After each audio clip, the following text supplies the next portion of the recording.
நீங்கள் கடையில் போய் ஒரு ஸ்நாக்ஸ் வாங்குறீங்க, ஒரு பிஸ்கட்டோ சிப்ஸோ அந்த மாதிரி ஏதோ ஒரு ஸ்நாக்ஸ் பாக்கெட் வாங்குறீங்க. அதை வாங்கிட்டு அது பின்னாடி திருப்பி பார்த்தீங்க அப்படின்னா அதில் இன்க்ரீடியன்ஸ் லிஸ்ட்டில் கண்டிப்பாக இந்த ஒரு விஷயம் இருக்கும். அதுதான் பாம் ஆயில், செம்பனை எண்ணெய்.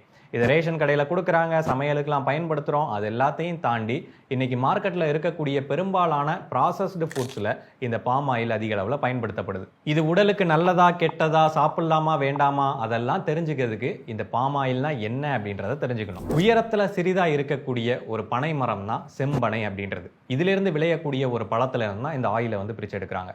இந்த பழத்தோட சதை பகுதியிலிருந்து பிரிச்செடுக்கக்கூடிய எண்ணெய்க்கு பேர் தான் பாம் ஆயில் அப்படின்றது. அதோட மையத்தில் கொட்டை இல்லை விதை, அதிலிருந்து பிரிச்செடுக்கக்கூடிய ஆயிலுக்கு பேர் பாம் கர்னல் ஆயில் அப்படின்றது. இந்த பாம் ஆயிலை உணவுப் பொருட்கள் அதிகமாக பயன்படுத்துவாங்க. பாம் கர்னல் ஆயிலை காஸ்மெட்டிக்ஸ், அழகு சாதன பொருட்களில் அதிகமாக பயன்படுத்துவாங்க. இந்த பாம் ஆயிலுக்குள்ள என்ன இருக்கு, இதோட ஸ்ட்ரக்சர் என்ன அப்படின்னு சொல்லி கேட்டீங்கன்னா, ஃபேட்டி ஆசிட்ஸை பொறுத்த வரைக்கும் சேச்சுரேட்டட் ஃபேட் அப்படின்றது 50% இருக்கு. ரிமைனிங் 50% அன்சாச்சுரேட்டட் ஃபேட் இருக்கு. விட்டமின்ஸ் அண்ட் ஆன்டி ஆக்சிடென்ட்ஸை பொறுத்த வரைக்கும் பாம் ஆயிலில் விட்டமின் இ வந்து அதிக அளவில் காணப்படுது. டோகோட்ரைனோல்ஸ் அப்படின்னு சொல்லக்கூடிய ஃபார்ம்ல இந்த விட்டமின் இ வந்து இருக்கு. இதுவே ஆன்டி ஆக்சிடென்ட்டாகவும் செயல்படும். அது போக பீட்டா கேரோட்டின் அப்படின்ற ஒரு காம்பவுண்டும் இருக்கு. இதை நம்ம கன்சியூம் பண்ணும்போது விட்டமின் ஏயா கன்வெர்ட் ஆகுது. ஸோ பாம் ஆயிலை பொறுத்த வரைக்கும் விட்டமின் இ ரிச்சா இருக்கக்கூடிய ஒரு ஆயில்னு சொல்லலாம். சரி, இன்னைக்கு ஒரு பொதுவான ஒரு இமேஜ் ஒன்று இருக்கு, பாம் ஆயில் அப்படின்னா கெடுதி அப்படின்னு சொல்லிட்டு. இதுக்காக அவங்க குறிப்பிடக்கூடிய காரணம் என்னன்னு சொல்லி கேட்டீங்கன்னா, சேச்சுரேட்டட் ஃபேட். நம்ம முன்னாடியே சொல்லியிருந்த மாதிரி பாம் ஆயிலை பொறுத்த வரைக்கும் சேச்சுரேட்டட் ஃபேட் அப்படின்றது 50% வரைக்கும் இருக்கு. ஸோ பாம் ஆயில் அப்படின்றது ட்ரைகிளிசரைட்ஸால உருவானது தான். இதுல சேச்சுரேட்டட் ஃபேட்டை உருவாக்கக்கூடியது பால்மெட்டிக் ஆசிட், ஸ்டீயரிக் ஆசிட் அப்படின்றது. ஸோ இப்போ இதால பாதிப்பு இருக்கா அப்படின்றது தெரிஞ்சுக்கிறதுக்கு ஃபர்ஸ்ட் இந்த ஃபேட்னா என்ன அப்படின்றத நம்ம புரிஞ்சுக்கணும். ஃபேட்ஸ் அப்படின்றது 95% ட்ரைகிளிசரைட்ஸ் தான். இந்த ட்ரைகிளிசரைட்ஸ் என்ன ஃபார்மேட்டில் இருக்குது, என்ன ஸ்ட்ரக்சரில் இருக்குது அப்படின்றதுக்கு தகுந்த மாதிரி அது என்ன விதமான ஃபேட் அப்படின்றது முடிவாகுது. இந்த ஃபேட் அப்படின்றது மனிதனோட உடலுக்கு தேவையான ஒன்று தான். செல்ஸை பில்ட் பண்ணுறதா இருக்கட்டும், எனர்ஜியை ஸ்டோர் பண்ணுறதா இருக்கட்டும், இந்த மாதிரி பல வகைகளில் உடலில் பல வேலைகளை வந்து இந்த ஃபேட் வந்து செய்யுது. பொதுவாக இந்த ஃபேட்டு ட்ரைகிளிசரைட்ஸ் தான் அப்படின்னாலும் கூட அதோட ஸ்ட்ரக்சரை வச்சு இதை டைப்பாக பிரிக்கிறாங்க. Saturated fat, unsaturated fat, trans fat அப்படின்னு சொல்லி. இந்த அன்சாச்சுரேட்டட் ஃபேட் மட்டும்தான் உடலுக்கு நன்மை தரக்கூடியது. சேச்சுரேட்டட், டிரான்ஸ் ஃபேட் இந்த ரெண்டுமே வந்து உடலுக்கு தீங்கு விளைவிக்கக்கூடியது. அதுக்கு அர்த்தம் என்னன்னு சொல்லி கேட்டீங்கன்னா, இந்த சேச்சுரேட்டட் ஃபேட்டையோ டிரான்ஸ் ஃபேட்டையோ நம்ம அதிக அளவில் உட்கொள்ளும் போது அது நம்மளோட உடல்ல பேட் கொலஸ்ட்ராலை வந்து உண்டு பண்ணும்.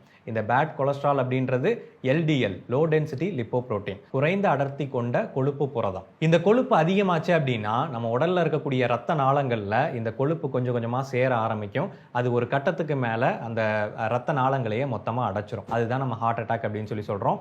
ஹார்ட் அட்டாக்னு மட்டும் கிடையாது, ஹார்ட் டிசீஸ், ஸ்ட்ரோக் வர்றது, இந்த மாதிரி பலவிதமான இருதய நோய்களுக்கு வந்து இந்த பேட் கொலஸ்ட்ரால் ஒரு காரணமா இருக்கு. ஸோ இப்போ உங்களுக்கு புரிஞ்சிருக்கும்னு நினைக்கிறேன் இந்த பாம் ஆயில் பஞ்சாயத்து எதனால வந்துச்சு அப்படின்னு சொல்லிட்டு. அதுல 50% சேச்சுரேட்டட் ஃபேட் இருக்குது அப்படின்றதுனால தான் இதை எடுத்துக்காதீங்க, கன்சியூம் பண்ணாதீங்க, உணவுக்கும் பயன்படுத்தாதீங்க அப்படின்ற மாதிரி பலவிதமான அவேர்னஸ் வீடியோ இன்னைக்கு ஆன்லைன்ல இருக்குது. சரி, சேச்சுரேட்டட் ஃபேட்னால பிரச்சனை அப்படின்றது தெரியும். பாம் ஆயிலில் மட்டும்தான் அந்த சேச்சுரேட்டட் ஃபேட் இருக்கா அப்படின்னு சொல்லி கேட்டிங்கன்னா கிடையாது.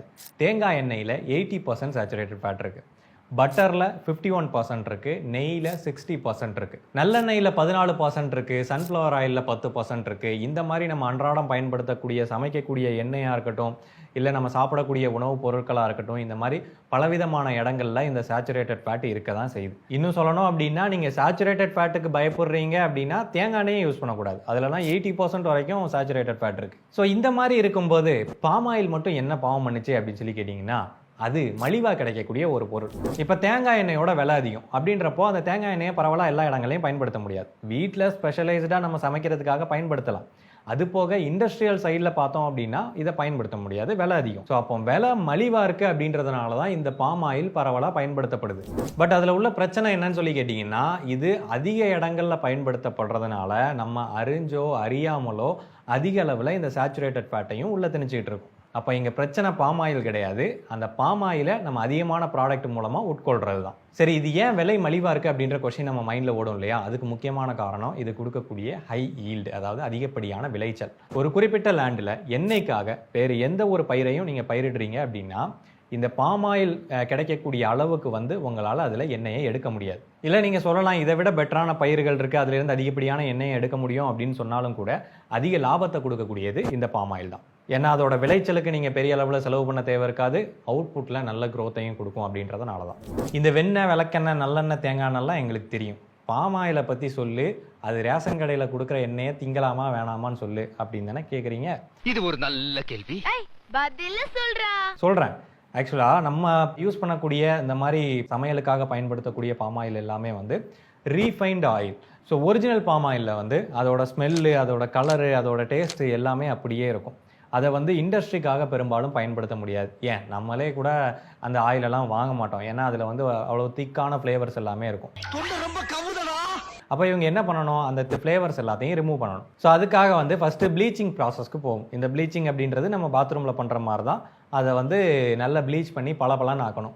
ஸோ அதுக்கு அதில் இருக்கக்கூடிய கலர் பிக்மெண்ட்ஸாக இருக்கட்டும், இல்லை இம்ப்யூரிட்டிஸு, இந்த மாதிரி விஷயங்கள் எல்லாத்தையும் முதல்ல ரிமூவ் பண்ணுவாங்க. அதுதான் ப்ளீச்சிங் அப்படின்றது. அடுத்தபடியாக டீஆர்டரைசிங். அதில் இருக்கக்கூடிய அந்த ஸ்மெல்லு, ஃப்ளேவரு இது எல்லாத்தையும் தூக்கிடணும். ஏன்னா அப்போ தான் வந்து அது அவங்க தயாரிக்கக்கூடிய ப்ராடக்டோட மேட்ச் ஆகும். இப்போ ஒரு ஐஸ்கிரீம் தயாரிக்கிறாங்க அப்படின்னா அந்த ஐஸ்கிரீமில் நீங்கள் பாம் ஆயிலோட டேஸ்ட்டோ இல்லை ஃப்ளேவரோ இருந்ததுன்னா அக்செப்ட் பண்ணிப்பீங்களா? தங்களுக்கெல்லாம் வாந்தியே வராதா? உங்களுக்கு ஸ்ட்ராபெரி தானே வேணும் அப்படின்றப்போ அது எல்லாத்தையும் தூக்குனா தான் உங்களுக்கு அந்த ஸ்ட்ராபெரி ஃப்ளேவரை கொடுக்க முடியும். அடுத்தபடியாக நியூட்ரலைசிங். அதில் இருக்கக்கூடிய ஃப்ரீ ஃபேட்டி ஆசிட்ஸு, தேவையில்லாத காம்பவுண்ட்ஸு அதெல்லாத்தையும் ரிமூவ் பண்ணிவிட்டு அப்படி தின்னா கண்ணாடி மாதிரி அப்படியே பளபளன்னு மினுங்கக்கூடிய அந்த ஆயிலை வந்து உருவாக்கணும் இல்லையா? ஸோ அதுக்காக தான் அந்த நியூட்ரலைசிங். ஸோ இந்த மாதிரி பலவிதமான ரிஃபைன்மெண்ட்டுக்கெலாம் போயிட்டு ஃபைனலாக நமக்கு கிடைக்கக்கூடிய ஆயிலில் இருக்கக்கூடியது ஒன்லி ஃபேட்டி ஆசிட்ஸ் மட்டும்தான் இருக்கும். ஒன்லின்னு சொல்ல முடியாது. சில traces of vitamin E and vitamin A அந்த மாதிரி ட்ரேசஸும் இருக்கும், இல்லைன்னு சொல்ல முடியாது. பட் இப்போ மெஜாரிட்டியாக இருக்கக்கூடியது என்னன்னு சொல்லி கேட்டிங்கன்னா ஃபேட்டி ஆசிட்ஸ் மட்டும்தான். நம்ம முன்னாடி அந்த டோகோட்ரைனால்ஸு, பீட்டா கேரட்டின் அப்படின்றதெல்லாம் பேசணும் இல்லையா? அது எல்லாமே இந்த ரிஃபைன்மெண்ட் ப்ராசஸில் வந்து பெரும்பாலும் குறைஞ்சிருக்கும். ஸோ அப்போ அந்த பாம் ஆயிலிருந்து கிடைக்கக்கூடிய கொஞ்சோண்டு நியூட்ரிஷனல் பெனிஃபிட்ஸும் இந்த மாதிரி அதோட ஃப்ளேவர்ஸு, கலர்ஸ் இது எல்லாத்தையும் தூக்கும்போது மொத்தமாக காணாமல் போயிடுது. பட் இது வந்து பாம் ஆயிலில் மட்டும் நடக்கிறது கிடையாது. பெரும்பாலான ஆயில்ஸில் இந்த ரிஃபைன்மெண்ட் ப்ராசஸ் வந்து நடக்க தான் செய்யுது. அதுதான் நம்ம திரும்ப விளம்பரங்களில் கூட கேள்விப்படுறோமே, ரிஃபைன்டு அப்படின்னு சொல்லிட்டு. அந்த ரிஃபைண்டுக்கு அர்த்தம் இருக்கிற சத்துக்கள் எல்லாத்தையும் பிடுங்கிட்டு வெறும் பிளைன் எண்ணெயாக கொடுக்கறது தான். நான் உனக்கு என்னடா துரோகம் பண்ண சொல்றா? ஏன்டா இப்படி ஐடியாவை கொடுத்த? நீங்க ரேஷன் கடையில் வாங்கக்கூடிய ஆயிலா இருக்கட்டும், இல்லை நம்ம கடையில் போய் செலக்ட் பண்ணி பாம் ஆயில் செலக்ட் பண்ணி வாங்குறோம் அப்படின்னாலும் அது ரிஃபைன்டு ஆயிலாக தான் இருக்கும். அப்படின்ற பட்சத்தில் அதில் அந்த நியூட்ரிஷனல் பெனிஃபிட்ஸ் எல்லாம் கிடைக்காது. பட் பேசிக்காக உங்களுக்கு அன்சாச்சுரேட்டட் ஃபேட்டும் இருக்கும், சேச்சுரேட்டட் ஃபேட்டும் இருக்கும். சரி, இப்போ அந்த பாம் ஆயிலை சமையலுக்காக பயன்படுத்தலாமா அப்படின்னு சொல்லி கேட்டிங்கன்னா, வீட்டில் நீங்கள் சமையலுக்காக பயன்படுத்துறதுல எந்த விதமான பிரச்சனையும் கிடையாது.